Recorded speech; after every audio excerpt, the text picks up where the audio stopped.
स्वागत है आपका देश न्यूज में और मैं हूं आपके साथ गौशिया। सामान्य नागरिक संहिता या यूनिफॉर्म सिविल कोड एक बार फिर से सुर्खियों में है। बीजेपी नेता अब अपने पुराने एजेंडों में लौट रहे हैं। हाल ही में अमित शाह ने याद दिलाया है कि बीजेपी के 3 एजेंडे हुआ करते थे: राम मंदिर, अनुच्छेद 360 और सामान्य नागरिक संहिता यानी यूनिफॉर्म सिविल कोड। बीते कुछ दिनों में 2 एजेंडों पर अमल हो चुका है। अब बारी है कॉमन सिविल कोड की। बीजेपी के इस एजेंडों को लेकर देश में बवाल मचा हुआ है।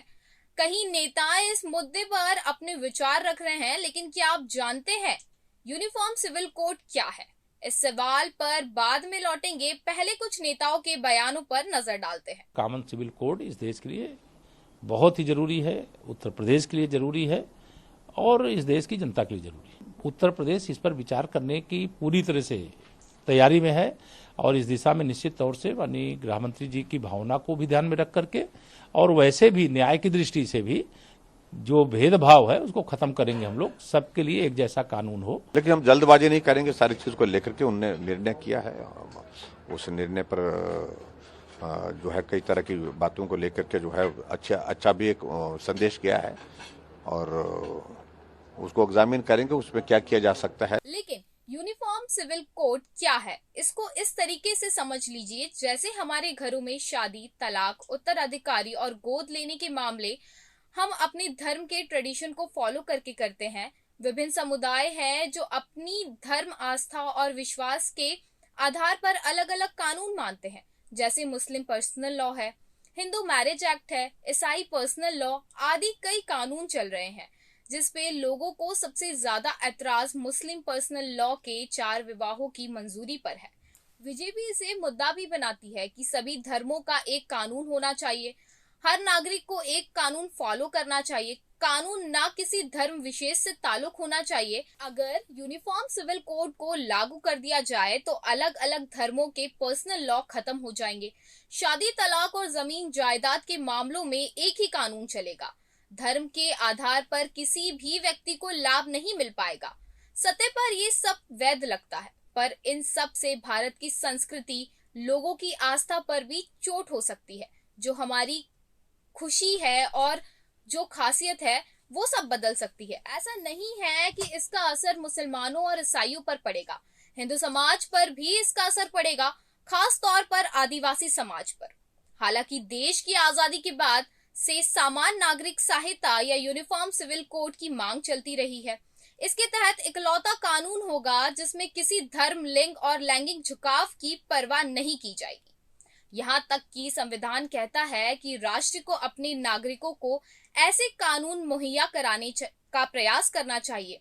लेकिन एक समान कानून की आलोचना देश का हिंदू बहुसंख्य और मुस्लिम अल्पसंख्यक दोनों समाज करते रहे हैं। सुप्रीम कोर्ट के शब्दों में कहे तो यह एक डेड लेंटर है।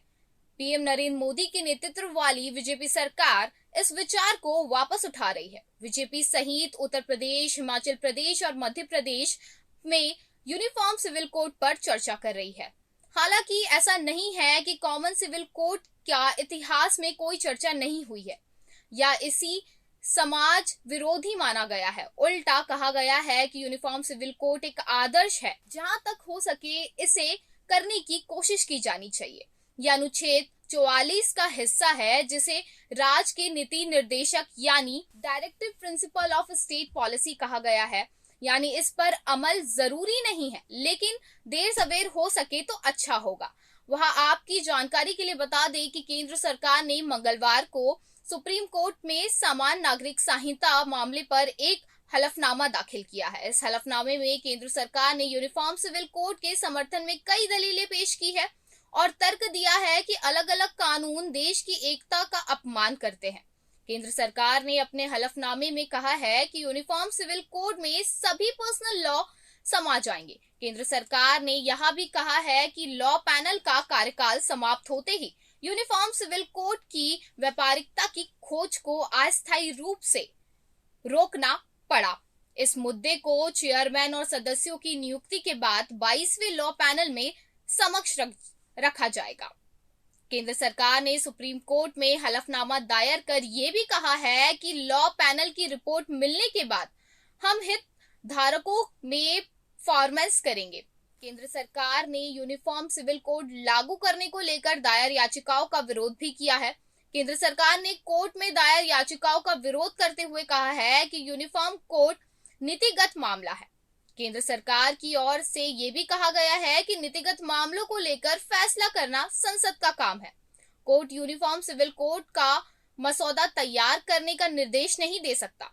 केंद्र सरकार ने कहा है कि सुप्रीम कोर्ट को इस मामले पर दायर याचिका को खारिज कर देना चाहिए। साथ ही सरकार ने इसके लिए अलग अलग धर्मों के पर्सनल लॉ के अध्ययन की जरूरत बताई है। धर्मों के पर्सनल लॉ का भी अध्ययन किया था और इसके बाद अपनी वेबसाइट पर एक कंसल्टेंट पेपर अपलोड किया था। 21वें लॉ कमीशन ने इस कंसल्टेंट पेपर को रिफॉर्म फैमिली लॉ नाम दिया है। 21वें लॉ कमीशन खत्म होने के बाद ये कहावत लटक गई थी, जिसे पर काम करना होगा।